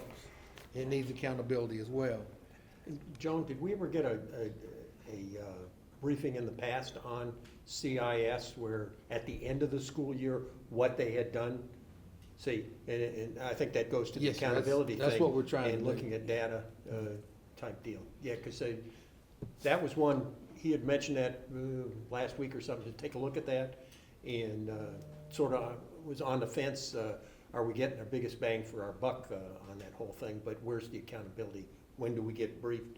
You know, maybe periodically, you know, I don't know how they keep their records, but it would be nice to get a little bit of a briefing occasionally. Hey, how are we doing on CIS? You know, how many dropouts did they take care of, et cetera, et cetera. But So FDA is a local policy that I'm recommending amending to include that we provide transportation as approved by the superintendent in the ETJ zone. As we have, said that we have X number of seats available for students living in that area, and our buses go through that area, then we need to be able to stop and get those students based on their needs for being transfer students. Dr. Before you go on 13, 13. is that student still one of our students? that's Yes. Receiving that? That price went up tremendously since last year. Is there still a grant Cindy, going you want to through? talk about that? As much as you can confidentially say. Yes, so that amount, we, every year apply for the assistance from the state. That's about, we receive 250, Cliff, am I right? Around 250,000 from About that. half of it. Our set aside that we have to have is 113,000. We have to have that. Set aside you cannot use, because it's set aside for this such placement. And then, I also applied for the, high cost funds, which we have, the last 2 years, received the max amount of it, which is 38,000. So it is a large amount, but the state kicks in the 250 and the 38, help us, and then our 113 is set aside for that. We can't use it otherwise, so that's what that's for. So we get pretty close. We're still off just a little bit that we have to pay, but we're not out the whole huge amount that, we send the board, agenda every time. So if that student were to move out of our district, then That would not be our responsibility. But he's a young student, He is. isn't he? Yeah. He's a Elementary. Fourth grader. How long Um, do you supersede him being there? So Forever. we go, it's a year by year. We make unannounced visits and announced visits so that we can see his progress and kind of see what they're doing with him. When we went this year, he's gotten bigger, his hormones are, with age, coming about more, and we saw a little bit of regression. So that's why we asked to, let them continue to care for him for another year.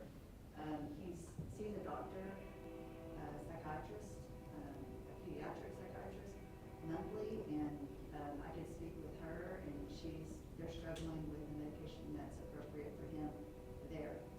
He had a significant incident this year, and, he's taken to the hospital. And those are highly trained people. They are 3-on-1 with him every day. And he still is having some significant behavioral, instances. When we made our unannounced visit, we watched 2 pretty extreme behaviors. And then I always spend an hour with the home parent, because he stays, and I get all of the, kind of how he's doing from them. And he hit his head on the desk this year, pretty significantly, where it caused me to have concussion and being taken to the hospital. So we still have a little ways to go, but we monitor it. We do those visits. We also do visits via like Zoom, where we can see and kind of try to monitor and analyze when we feel like it would be best to, that he could come back and we could manage that. Thank you. Okay, I explained FDA local. The F under there, consideration to opt out of Senate Bill 401. The UIL notified me that Senate Bill 401 was passed and signed into law by the governor. And it's gonna be a change from the past. Homeschool kids, you had to opt in to be able to have homeschool kids participate in your extracurricular events, and now you have to opt out.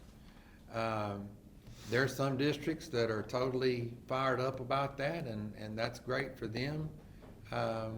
My recommendation is, and this comes from an old school thought, is that the kids of Cove are the kids that learn that it's not only about what happens in band or ag or athletics or choir or any of the other extracurricular events, but you're actually there going to school and sitting in English class, and there becomes a camaraderie with those kids that, you know, we're all from the same place. We're all, you know, we go to the same class together. We go to chemistry together. And I just think that it's sad to see this community notion of moving away from that. You know, there's something special about a team of kids that compete together, and that the way that they become close is they spend time together. And I personally think that it opens up a whole different paradigm, because, you know, if my daughter's a pitcher and I've got her at some kind of superstar, maybe Jenny Finch, we live beside Jenny Finch, and I'm taking her 4 days a week over to Jenny Finch's pitching camp while all the other kids are sitting up in class.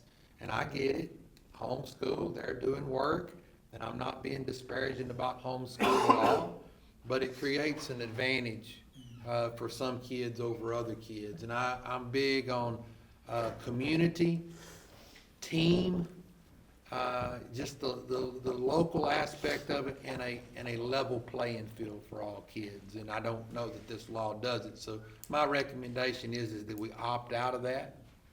The other part of opting into it, and you don't have to opt in anymore, but those districts that did opt in, your enrollment numbers are figured with an algorithm supplied by the University Interscholastic League. And what that means is if you have, you know, 1,000 kids in your high school, and you allow homeschool kids into your district, then they have an algorithm that increases your enrollment number.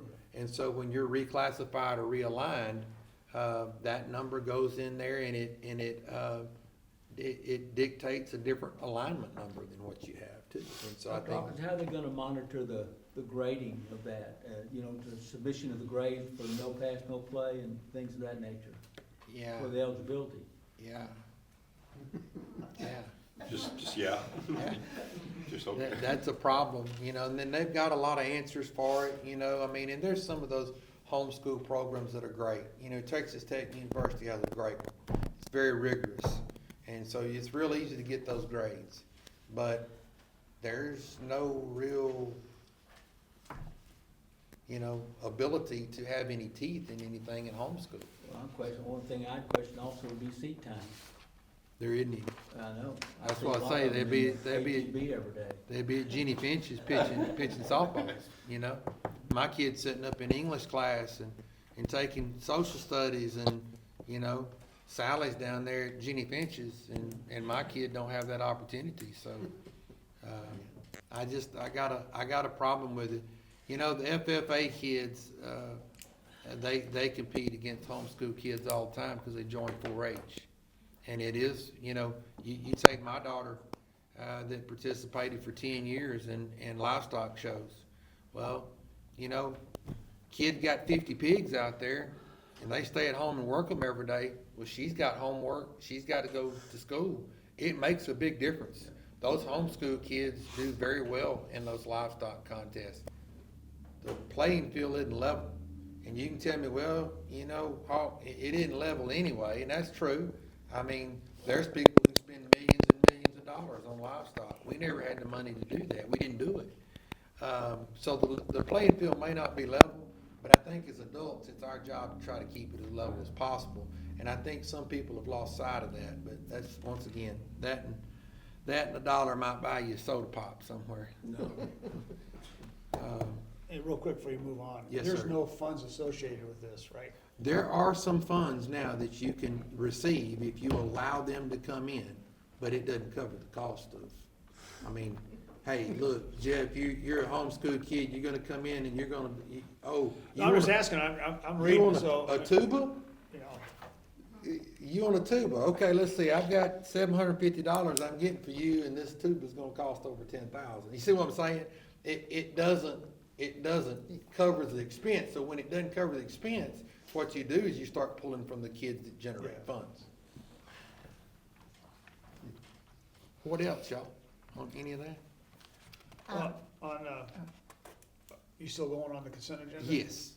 All right, keep on going. The board meeting calendar, there was a change to 6 for our regular board meetings.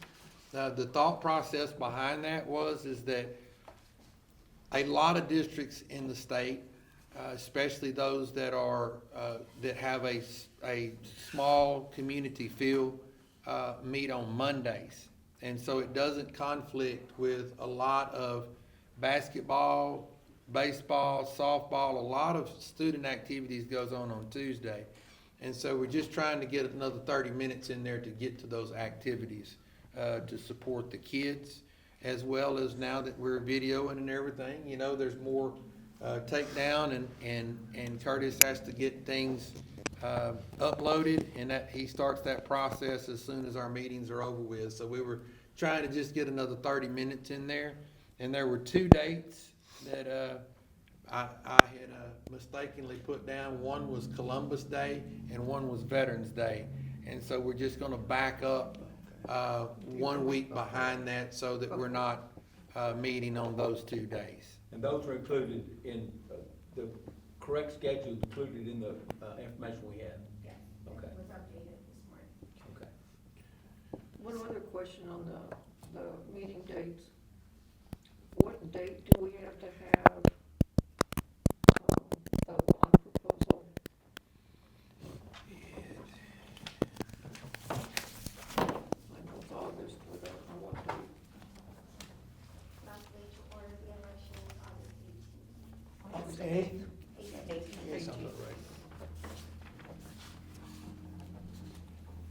Correct. On or before Monday, August the 18th of 2025. Okay, and we have our workshop and our regular meeting on the 11th and 12th, okay.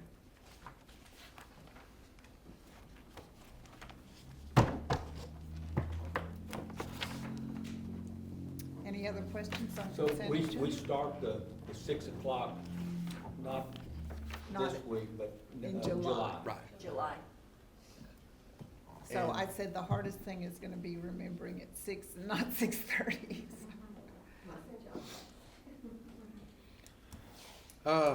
Other than that, the ESC contracts, once again, that's very similar to what we've done in the past. There's no grand change in any of that, that we didn't put in there. All right. We are going into, any questions on any of those, any more of those? items? Real quick on C, that doesn't affect, or no questions on the budget amendment, but when can we expect to approve next year's budget? August. Okay. Yeah, it'll be like, it's gotta be done by law before August 31st. No later than August 31st, excuse me. And our budget meeting is scheduled for the 21st or something? We will have some budget workshops in there, Okay. but we're gonna have to flesh through House Bill 2. I know Cliff's already started working on budget and, meeting with directors and principals and pulling all of that together.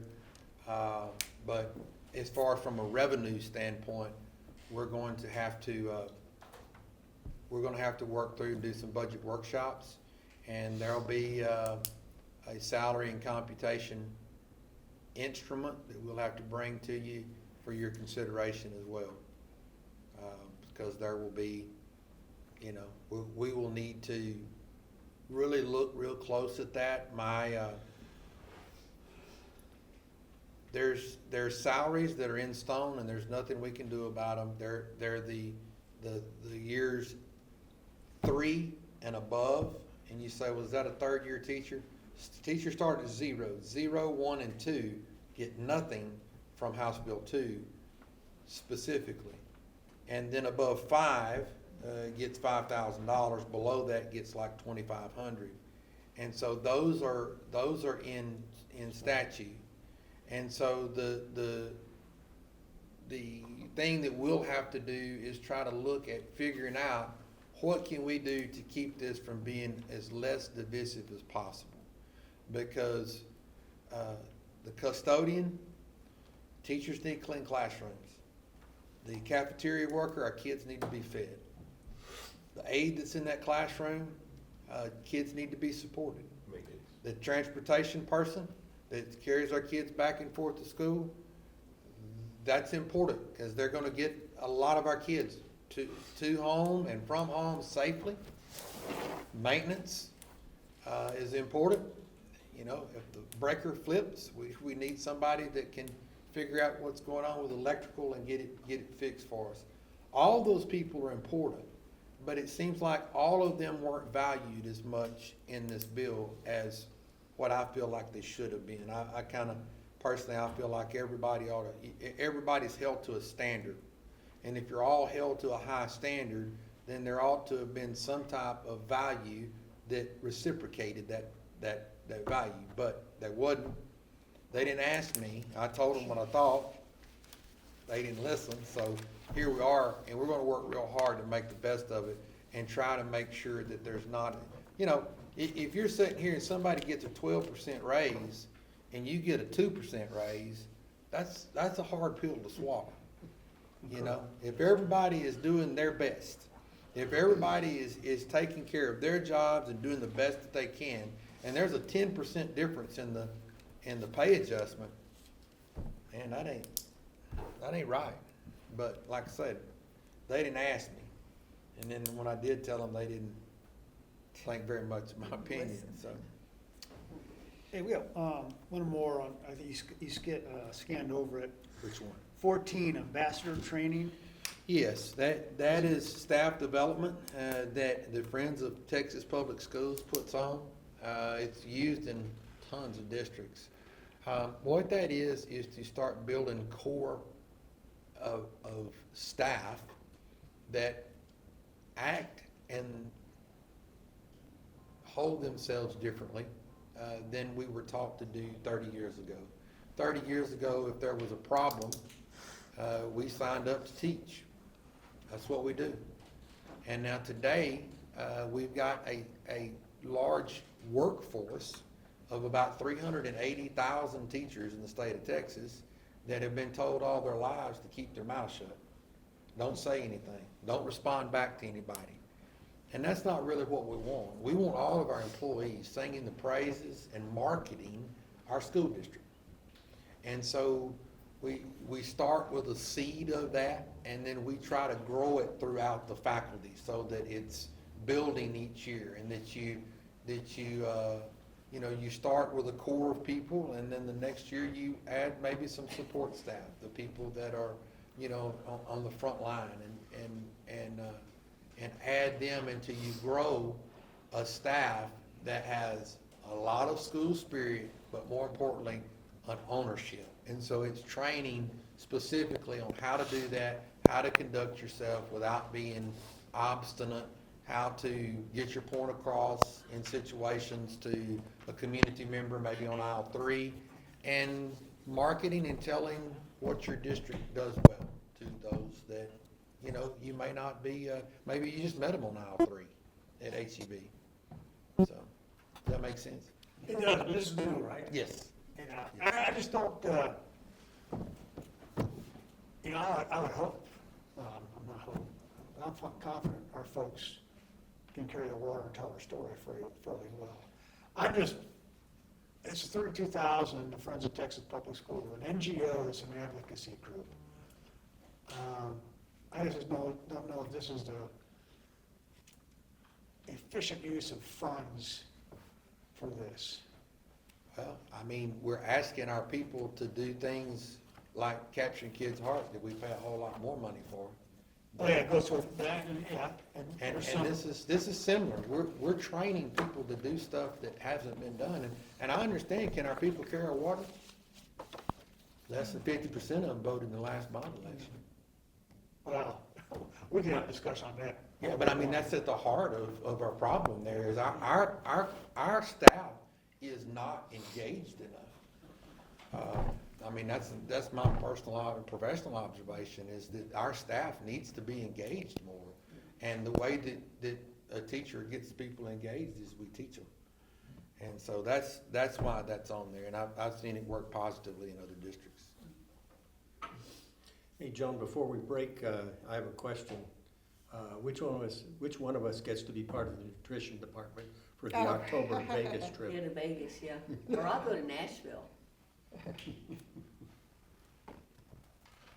No one that I know of. Okay. In a suitcase or John something. volunteering. Yeah. John I like wants to go. Nashville. All right, so we will have a couple of things. We'll have consideration and action on a level 3 grievance when we come back. And we'll also talk about the professional contracts. But we are right now gonna go into a closed session in accordance with the Texas Open Meetings Act, Texas Government Code. The first one is 551.074, personnel matters. Then 551.076, security devices. We'll talk about the emergency operations, or we'll have the emergency operations update, DBA. And then the last item will be going into closed session will be 551.082, school children / district employees / disciplinary matter or complaint. So if you need to take a quick break, take it on the way to Dr. Hawkins' office, and it is now 1:56 p.m.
It's cold in my drink state, it's cold. We put it in the workshop up there. Everybody too. I said, we could Nobody even get in the same classes together. whatever you want, we'll talk next time. In December, December, I just that's don't y'all. know. That's where everybody's. It's cool in here. Freezing in here is what it is. Good morning, my office. I'm gonna bring him a Oh, I know. blanket next. I can't stand it. Yeah, that's right. I've had to call my wife before. Did you check that, Jack? Turn it in, like, okay. I had my shirt, Oh, yeah, I know nothing.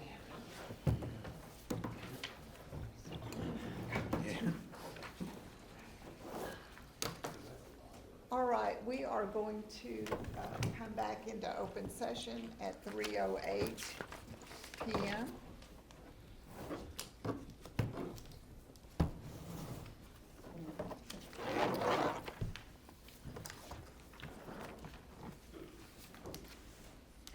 On June 9th, 2025. And I'm going to call for a motion on Ms. Starkey Weiss's FNG Local Level 3 appeal. Yes, ma'am. I move that the board deny Ms. Starkey Weiss's Level 3 appeal to change district procedures, allowing substitutes to contact parents directly. Okay. I'll second that.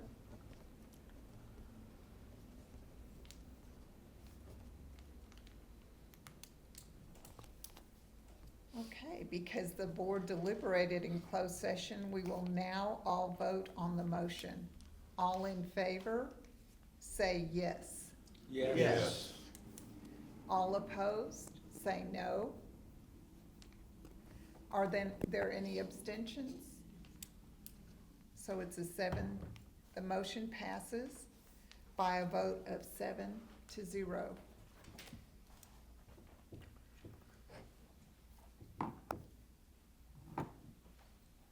Jesus. I can't, oh, I can't, I couldn't see you, Ms. Starkey Wise, I'm sorry. We really do appreciate you coming, and, the only part of your grievance that we looked at was the part that you wanted us to, have the substitute call, because your other parts were remedied or granted already. So we do understand what you were talking about when you brought the level 3 grievance to us. And again, we do appreciate you taking your time to do that for us. So thank you so much for coming today. At this time, at 3:10 PM, we will adjourn this meeting.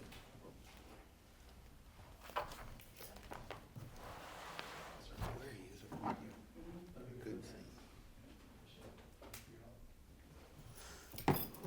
All right. Now, we would take a break. We're gonna go Yeah, into, take a break, We're get go- something to drink. we're gonna go into a closed session under 551, subchapters D. What I already talked about before, the security, audit that we're gonna, report that we're gonna have, and, personnel.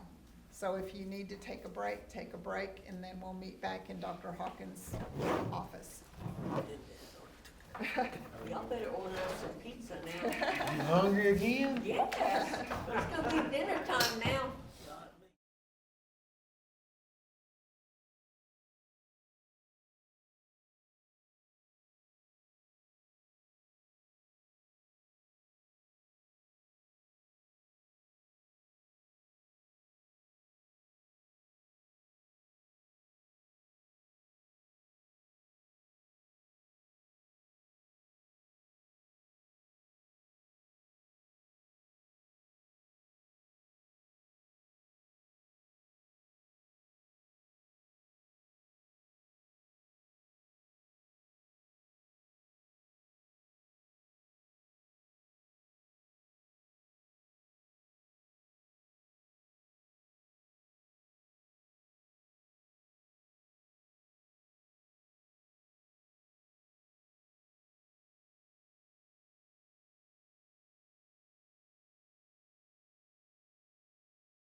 It was cold, I was freezing during that whole meeting.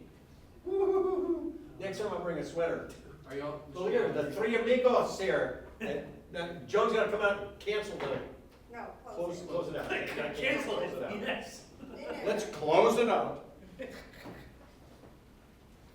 And then I've got another meeting across the street.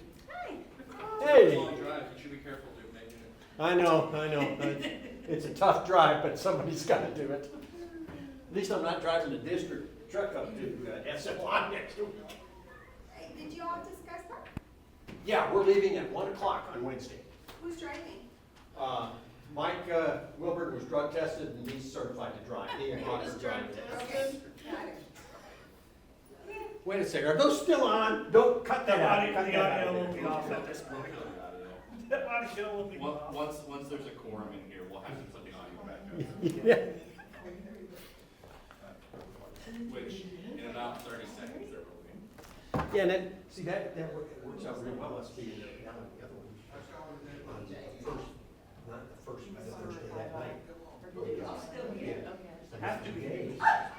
Tim, Sharon, mine. All our stuff is Sharon. That's funny, y'all. All right, we'll adjourn our meeting at 4:23 Yes, yeah. p.m. And all that. Meeting is adjourned. My name is Huh? Are we adjourned? down there. Okay.